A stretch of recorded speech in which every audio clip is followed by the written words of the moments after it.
आपके अपने YouTube channel ज्ञान गुरु आशोक पर आप सभी का तहे दिल से स्वागत अभिनंदन। आज हम क्लास 8 साइंस की एंटीबायोटिक डोज में चैप्टर 14 विद्युत धारा के रासायनिक प्रभाव पर चर्चा करेंगे। इस अध्याय में जो मुख्य बातें हैं उनको इस वीडियो में देखने का प्रयास करेंगे। आइए चलते हैं अपने टॉपिक पर। विद्युत धारा के रासायनिक प्रभाव चैप्टर नंबर 14। इसमें हम देखेंगे कि विद्युत धारा के प्रभाव के आधार पर पदार्थ को कितने भागों में बांटा जा सकता है। विद्युत धारा के प्रभाव के आधार पर पदार्थ को बांटे तो पदार्थ को कितने भागों में बांटेंगे? 2 भागों में। पहला है सुचालक पदार्थ और दूसरा हो जाएगा हमारा कुचालक पदार्थ। ज्ञान गुरु यूट्यूब चैनल को सब्सक्राइब, शेयर एंड कमेंट कीजिए। देखते हैं सुचालक पदार्थ ऐसे पदार्थ जिनमें विद्युत धारा बहती है सुचालक पदार्थ कहलाते हैं। ऐसे पदार्थ जिनमें से विद्युत धारा प्रवाहित हो सकती है, बहती है, उन पदार्थों को सुचालक पदार्थ कहते हैं। सीधी सिंपल भाषा में कहें तो जिन पदार्थों के अंदर करंट आता है वो पदार्थ सुचालक कहलाते हैं। जैसे इनके अंदर हो जाएगा तांबा Cu, एल्यूमिनियम Al और लोहा Fe और सभी धातुएं भी विद्युत का सुचालक होती है। आपने अपने घरों में दैनिक जीवन में अलग अलग उपकरणों का प्रयोग किया होगा, रोजाना करते होंगे। जैसे कि रेफ्रिजरेटर हो गया, विद्युत बल्ब हो गया, विद्युत इस्त्री हो गई, मिक्सी हो गई। इन उपकरणों सभी में विद्युत धारा चलती है। एक नोट है, क्या है कि विद्युत धारा बंद परिपथ में संपन्न होती है। ध्यान रखने वाली बात है, विद्युत धारा कभी भी खुले परिपथ में संपन्न नहीं होती है। अगला है इसके अंदर दूसरा पदार्थ कौन सा? कुचालक पदार्थ। ऐसे पदार्थ जिनमें विद्युत धारा प्रवाहित नहीं होती कुचालक पदार्थ कहलाते हैं। जैसे लकड़ी हो गई, रबड़ हो गया, प्लास्टिक हो गया। प्लास्टिक इसके अंदर विद्युत धारा प्रवाहित होती है क्या? नहीं होती है विद्युत धारा। नोट के अंदर LED आपने नाम सुना होगा, LED बल्ब आता है।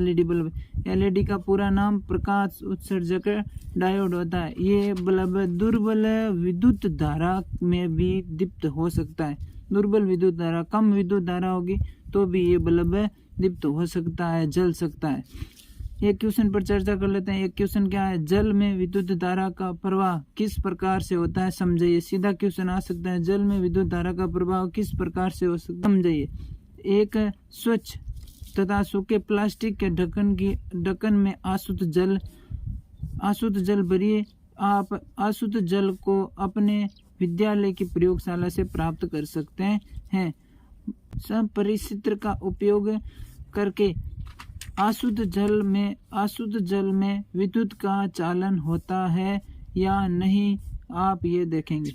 जैसे क्या करेंगे देखते हैं।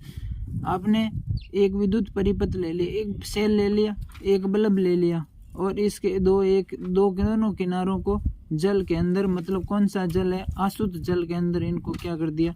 डुबो दिया। और अब देखना है कि इसके अंदर ये बल्ब जलेगा या नहीं जलेगा। बल्ब जलेगा कि नहीं जलेगा देखना है। तो अशुद्ध जल में विद्युत धारा का प्रवाह नहीं होता है। और अशुद्ध जल कौन सा जल होता है? जो आपके विद्यालय की प्रयोगशाला में मिलेगा, फिल्टर किया, उसके अंदर लवणों की मात्रा बिल्कुल भी नहीं होगी, वो अशुद्ध जल होगा। ऐसा आपने देख लिया। यदि नहीं होता है तो आप इसमें 1 चम्मच नमक डालकर फिर विद्युत धारा का परीक्षण करें। 1 चम्मच इसके अंदर क्या डाल देना है? नमक डाल देना है। उसके बाद विद्युत धारा का परीक्षण करना है। अब आप बल्ब दीप्त हुआ या नहीं हुआ? अब आपका बल्ब दीप्त हुआ नहीं हुआ? मेरे हिसाब से अब बल्ब क्या हुआ? दीप्त हुआ है। अशुद्ध जल विद्युत धारा का चालन नहीं करता है क्योंकि इसके अंदर कोई लवण उपस्थित नहीं होता है। देखते हैं आगे। अगला हमारा एक नया टॉपिक है। क्या है नया टॉपिक? कि विद्युत धारा के रासायनिक प्रभाव। विद्युत धारा के रासायनिक प्रभाव क्या होता है? पीछे देखा, विद्युत धारा के प्रभाव के आधार पर पदार्थ को कितने भागों में बांट सकते हैं? 2 भागों में बांट दिए, सुचालक और कुचालक। अब विद्युत धारा का रासायनिक प्रभाव, क्रियाकलाप। एक क्रियाकलाप से समझते हैं। मैंने क्या कर दिया, एक ले लिया सेल, इसके बाद मैंने एक परिपथ बना दिया और यहाँ पर ये सेल जो मैंने ली है वो अभी देखेंगे क्या ले। दो बेकार सेलों में कार्बन की छड़ें, दो बेकार सेलों की जो कार्बन के अंदर ब्लैक कलर की जो छड़ें आती है उनको निकालिए, उनकी धातु की टोपी को पर तांबे के तार लपेटकर एक बैटरी से जोड़ दीजिए। जो धातु के ऊपर टोपी होती है चांदी कलर की, सिल्वर कलर की, उस टोपी पर तांबे के तार लपेट दीजिए और उसको किसके अंदर, बैटरी से जोड़ दीजिए। अब हम इन छोरों को क्या कहेंगे, अगर आपने वो तांबे की तार वाली वो लपेट दी है टोपी पर तो इलेक्ट्रोड कहेंगे। अब इसको हम क्या कहेंगे, इलेक्ट्रोड कहेंगे। अब कांच के गिलास में नमक मिलाकर जल भर दीजिए।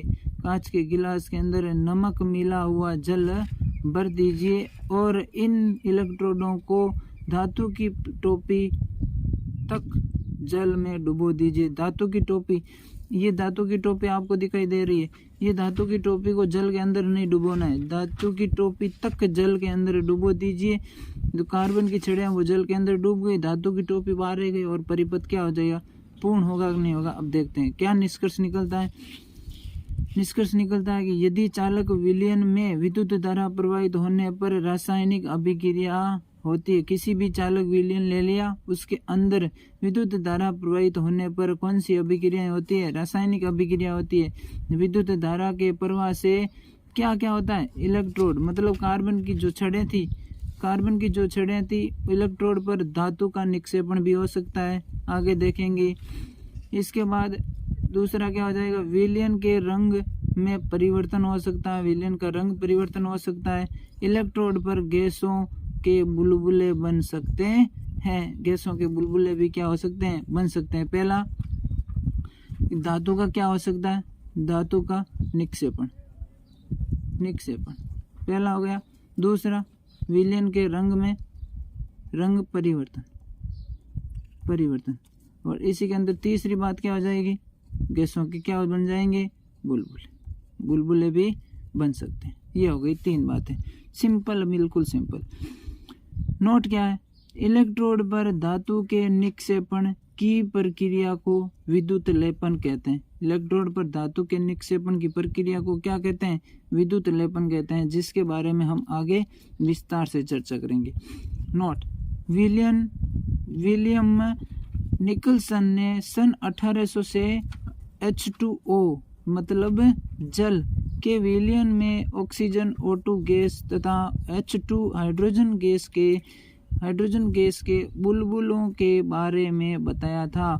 कहने का मतलब है कि हाइड्रोजन गैस और जो यहाँ पर मैंने बताया क्या, इलेक्ट्रोड पर गैसों के बुलबुले, इनके बारे में सर्वप्रथम चर्चा किसने की थी, विलियम निकलसन ने बताया कि जल के अंदर एक इलेक्ट्रोड पर हाइड्रोजन गैस और दूसरे पर ऑक्सीजन गैस के बुलबुले निकलते हैं। इसका मानना है कि धन टर्मिनल पर O2 गैस ही निकलती है, धन टर्मिनल पर O2 गैस, और जो बाकी जो टर्मिनल बचा है उसके ऊपर हाइड्रोजन गैस निकलती है। धन टर्मिनल पर O2 गैस और बाकी टर्मिनल जो बचा है उसके ऊपर H2 गैस, हाइड्रोजन गैस के बुलबुले निकलते हैं। अगला क्या है, फल एवं सब्जियों में विद्युत का चालन होता है क्या, ये पता लगाना है। जैसे एक प्रक्रिया आलू में करने पर धन टर्मिनल पर या उसके आसपास नीला हरा सा धब्बा बन जाता है। क्यों बनता है ये धब्बा, इसका कारण है विद्युत धारा आलू के रासायनिक प्रभाव उत्पन्न करती है। चलते हैं आगे क्या है, विद्युत लेपन क्या होता है। सर विद्युत लेपन के लिए हम एक क्रियाकलाप करेंगे। क्रियाकलाप के अंदर क्या होगा कि मैंने एक ये फिर से वही सेल ले लिया और सेल के अंदर क्या कर दिया, परिपथ बना दिया और 2 प्लेटें ले ली। अब प्लेटें किसकी ली वो अभी देखेंगे, देखते हैं। सर्वप्रथम 2 तांबे की प्लेटें लेकर के उन्हें रेगमाल से साफ कीजिए। तांबे की प्लेटें ले ली, उन्हें रेगमाल से क्या करना है, साफ करना है। इन तांबे की प्लेटों को एक बैटरी के टर्मिनल से संयोजित कीजिए और उन्हें कॉपर सल्फेट से भरे बीकर में डुबो दीजिए। कॉपर के अंदर क्या विलयन है? Copper sulphate. कॉपर सल्फेट का सूत्र क्या होता है? CuSO4 होता है। कॉपर सल्फेट के विलयन में डुबो देना है। अब आगे निष्कर्ष, जब कॉपर सल्फेट के विलयन में विद्युत धारा प्रवाहित की जाती है तो कॉपर सल्फेट कॉपर तथा सल्फेट में क्या हो जाएगा? वियोजित हो जाएगा। ये Cu में बन जाएगा, Cu+ और SO4 में बन जाएगा, 2 ये बन जाएगा। कॉपर और सल्फेट के अंदर ये विलयन बंट जाता है। वियोजित कॉपर बैटरी के ऋण टर्मिनल से संयोजित इलेक्ट्रोड की ओर आकर्षित होता है तथा उस पर जम जाता है। इस प्रकार दूसरी तांबे की प्लेट जल के विलयन में घुलती रहती है। यह प्रक्रिया इसी तरह चलती रहेगी। मैंने क्या बताया कि कॉपर और सल्फेट पहले वियोजित होगा, कॉपर सल्फेट का विलयन वियोजित होगा तो कॉपर और सल्फेट अलग अलग हो जाएंगे। कॉपर इसके अंदर कौन से टर्मिनल पर जुड़ेंगे? ऋण टर्मिनल पर जुड़ेंगे। ऋण टर्मिनल पर जुड़ेंगे तो विलयन के अंदर कॉपर की मात्रा में कमी होगी।